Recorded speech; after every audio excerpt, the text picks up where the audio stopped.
Hi guys, কেমন আছো তোমরা সবাই? আশা করি তোমরা সবাই ভালো আছো, আমিও ভালো আছি। সবাইকে জানাচ্ছি গুড মর্নিং। এখন বাজে 11:15 মতন। আমরা কিন্তু খাওয়া দাওয়া করে সবাই মিলে রেডি হয়ে গেছি, যাচ্ছি একটু মায়াপুর।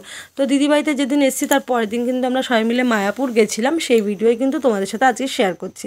তো দেখতে পাচ্ছি এখানে সবাই রেডি হয়ে গেছি, জাইম্বু, দিদির দুটো মেয়ে, আমি, তোমাদের দাদা ভাই, বাবু, জাইম্বু দাদার ছেলে, সবাই মিলে কিন্তু দেখো আমরা রেডি হয়ে রাস্তায়ও বেরিয়ে গেছি।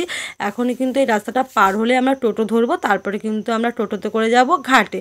তো ঘাট পার হলেই মায়াপুর। তো দেখতেই পাচ্ছ আমরা টোটোতে উঠে গেছি। এই যে, আর দিদিকে বলছি একটু এদিকে তাকা, ও তাকালো। আর এই যে দেখো মাঝখানে কে বসে আছে, মাঝখানে বসে আছে আমার বাবা। তো দেখো আমরা ঘাটে এসে পৌঁছে গেছি। এবার কিন্তু আমরা নৌকা পার হয়ে ওই পারে গেলেই কিন্তু মায়াপুর। তো দেখো আমরা কিন্তু নৌকাতেও উঠে গেছি, নৌকাটা ছাড়বে। তো এখনও ছাড়িনি, সবে ছাড়ছে নৌকাটা। আর ওই যে দেখছো ওই পাশের ঘাটটা, ওইটাই কিন্তু মায়াপুর ঘাট। তো এই যে দেখো নৌকায় সব উঠছে এখনও। এই যে দেখো আমরা কিন্তু পৌঁছে গেছি, আর একটুখানি ওই যে ঘাটটা, ওখানে কিন্তু আমরা নামবো। তারপরে এই যে দেখো আমরা সবাই নেমে গেছি। এখন কিন্তু আমরা টোটোতে করে যাব মায়াপুরের মন্দিরের কাছে, মেন মন্দিরে। হেঁটেও যাওয়া যায়, কিন্তু আমরা টোটোতে করেই যাব। তো এই যে হেঁটে হেঁটে যাচ্ছি টোটোর কাছে। এই যে তোমাদের দাদা ভাই, এই যে আমার বাবু, আর এই যে দেখো আমরা টোটোতে উঠে পড়েছি। একটা কথা তোমাদের বলি, মায়াপুর ঘোরার ভিডিওটাকে আমি দুটো ভাগে ভাগ করে নিয়েছি, পার্ট 1 পার্ট 2। এটা কিন্তু পার্ট 1। তো দুটো ভাগে ভাগ করার কারণটা একটু তোমাদের বলি। একটা ভিডিও দিলে না অনেক বড় ভিডিও হয়ে যাবে, তোমরা কেউ দেখবে না। সেই কারণে ভিডিওটাকে ছোট করে নিয়েছি, যাতে তোমরা সবাই দেখো। তো দেখতেই পাচ্ছ আমরা মন্দিরের ভিতরে এখন প্রবেশ করছি।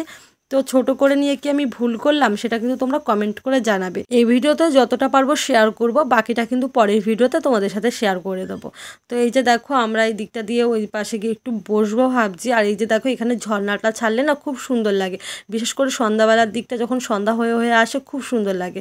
তো এই যে দেখো এখানে একটু আমরা বসে আছি। আর মায়াপুর না সব সময় লোক গিজিমিজি করে, কখনো ফাঁকা যায় না। কত রং বেরঙের মানুষ দেখা যায় মায়াপুর আসলে।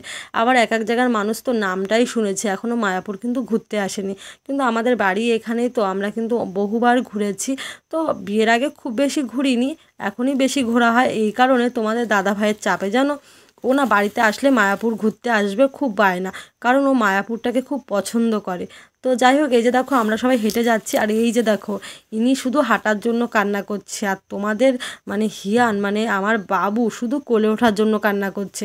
দিদির মেয়ে হাঁটার জন্য কান্না করছে, আমার ছেলে কোলে ওঠার জন্য কান্না করছে। তোমার দাদাভাইকে তো নাজেহাল করে দিয়েছে। তো এখানে কিন্তু আমরা ভেবেছিলাম টিকিট কেটে খাবো। আগের বারে এসেছিলাম টিকিট কেটে এখানে খাওয়ানো হচ্ছিলো, কিন্তু এবার কিন্তু মানে সেটা বন্ধ। তো এই যে দেখো আমরা গোশালায় প্রবেশ করছি। আর এখানে দেখো কত মানুষ। আর এখানে কিন্তু খাঁটি ঘি পাওয়া যায়, দই পাওয়া যায়, অনেক কিছু পাওয়া যায়। এই যে দেখো আমরা উপরে উঠছি, এখনই কিন্তু তোমাদের সাথে পরিচয় করিয়ে দেবো। এই যে দেখো কি বড় বড় গরু, আর গরুগুলো এত ভালো, তো সে মানে বলার মতো না। কাছে গেলেই না তাড়াতাড়ি করে সামনে চলে আসে আদর খাওয়ার জন্য। যে দেখো কি বড় বড় শিং। এই দেখো আমার দিদি আদর করছে, ও চুপ করে আছে, দেখেছো? আর এই যে দেখো ভাবলাম এখানে এত ভিড় কেন, কাছে এসে দেখছি ওরে বাবা রে বাবা, ভিড় তো হওয়ারই কথা। দেখো কি বড় শিং, ওর তো আলাদা একটা ঘর ওকে দিয়েছে, কারণ এত বড় শিং নিয়ে ওর একটা ঘর একারই লাগবে। তো এই গরুটা পুরো নন্দীর মতন। আর এই যে দেখো কি বড় বড় শিং, আর কি মোটা। গোশালাতে আসার পর আমরা অনেকটা সময় এখানেই ছিলাম, খুব ভালো লাগছিল গরুগুলোকে দেখে, জানো। তো যাই হোক, আজকে এই গোশালা পর্যন্তই ভিডিওটা থাকুক, পরের ভিডিওতে বাকিটা শেয়ার করবো। চলো টাটা।